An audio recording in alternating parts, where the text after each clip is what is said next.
Today we're comparing two systems, both powered by the RTX 5060 but with very different CPUs. On one side we've got the modern Intel Core i7, on the other the older i7, now 4 generations behind. Just have a quick look at the Cyberpunk 2077 benchmark at 4K and lowest graphics settings without any assistance from DLSS. First up, Cinebench R23. No surprises here.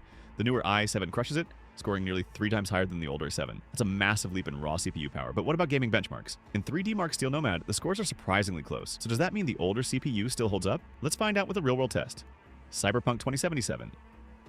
In-game benchmark at 1080p and max graphics settings without any DLSS. Both systems handle the game well, or it works fine.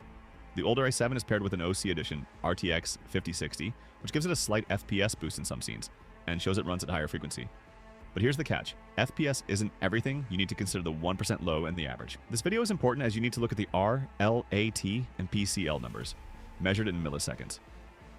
RLAT shows how fast the GPU renders frames, but PCL reveals the total system latency, and that's where the older CPU starts to show its age. In the end, FPS is a number which might be misleading. Latency numbers gives you the real feel.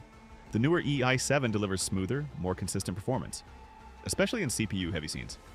Another key factor is CPU utilization, expressed as a percentage. In your older i7 system, you can see CPU usage reaching as high as 90%, and sometimes the GPU utilization drops below 90%. This indicates a potential bottleneck in the system. This bottleneck can lead to increased latency and stuttering, especially if you're running other programs in the background.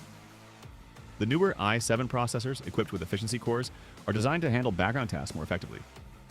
This means that background processes are less likely to impact your game performance in a noticeable way. So, is the upgrade worth it?